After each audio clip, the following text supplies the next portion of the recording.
Vamos continuar para o ponto 4, que é o tenha um processo de pré-entrevista. Esse ponto é um pouco mais curto, ele talvez não seja tão conduzido, ou ele até seja algo mais inconsciente, você normalmente não coloca ele, você não pensa nele no final das contas, mas o que eu falei um pouquinho no ponto anterior, de você fazer esse bate e volta do seu questionário, né, com o seu ouvinte, faz parte do processo de pré-entrevista.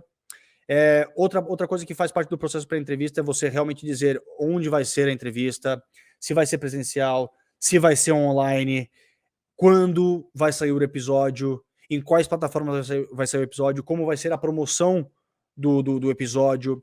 Isso faz parte do processo pré-entrevista. Se a entrevista for feita à distância, qual microfone essa pessoa vai utilizar, qual tecnologia vai ser utilizada, se vai ser pelo Zoom, se vai ser pelo Zencastr, se vai ser pelo Skype, enfim, se vai ser pelo Google Meet, enfim, qualquer uma dessas novas plataformas de software que você consegue conduzir entrevistas à distância. Também faz parte do processo pré-entrevista.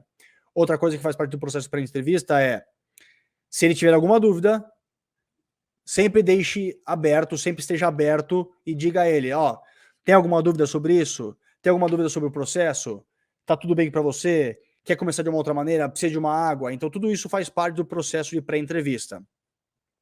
Ele é um pouquinho mais rápido, ainda mais se você tiver uma certa afinidade com o seu convidado, fica um pouco mais fácil de você conduzir esse processo pré-entrevista. Mas enfim, e também outra coisa que eu ensino, antes que eu esqueça, se o seu podcast tiver algumas restrições, como você não pode falar palavrão, porque é um podcast mais educacional, se é um podcast que você tem que ter, você cumpre certos horários, o que eu não recomendo, porque podcast, ele não tem a tendência de ser tão engessado. Então, é importante que você coloque na mesa se você tiver certas regras que devem ser respeitadas, porque assim fala na sua agência, se assim fala no seu patrocinador, enfim, coloque isso antes de começar a entrevista, porque a partir do momento que a entrevista começar a rodar, bola para frente e deixa a conversa solta.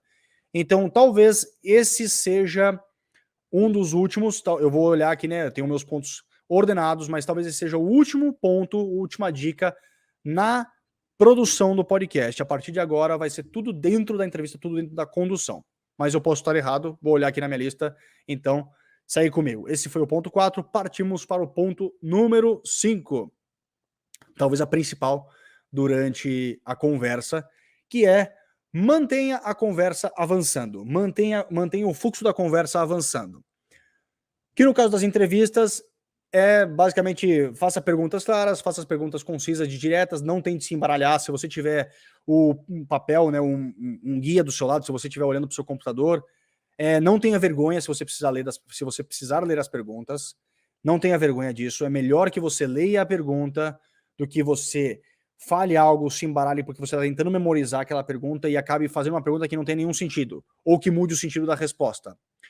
No caso do monólogo, aí é um pouco mais difícil, e eu posso dizer por experiência própria, o monólogo é um dos formatos de podcast que eu fiz ou conduzi menos episódios.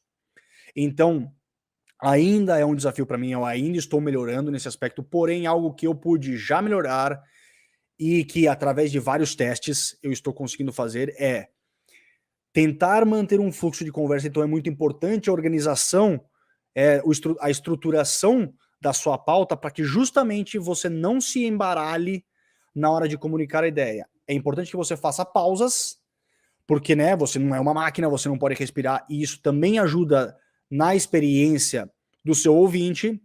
Aí também tem muita gente que fala que, se você for músico, se você conhecer um músico, você colocar uma experiência imersiva com música ou com sons, isso é muito legal.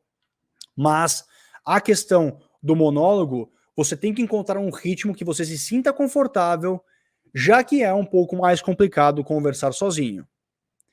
Beleza? Então, essa é a primeira parte desse ponto 5. Nas entrevistas e nos painéis, lembre-se de um ponto super, super importante, que é: você pode sim opinar, você pode deixar a sua opinião, porque no final das contas o podcast, ele simula uma conversa, mas não tente ser o expert da conversa. Não tente falar mais que o seu ou os seus convidados. Não seja aquele apresentador, aquele moderador chato que, apesar de ser o expert no assunto, apesar de conhecer sobre o tema a ser tratado, ele quer ser a estrela do programa. Então é muito importante que você tenha isso em mente, que você tenha a humildade de admitir que naquele momento você é um ouvinte, você é só mais um ouvinte, do mesmo jeito que você é o ouvinte.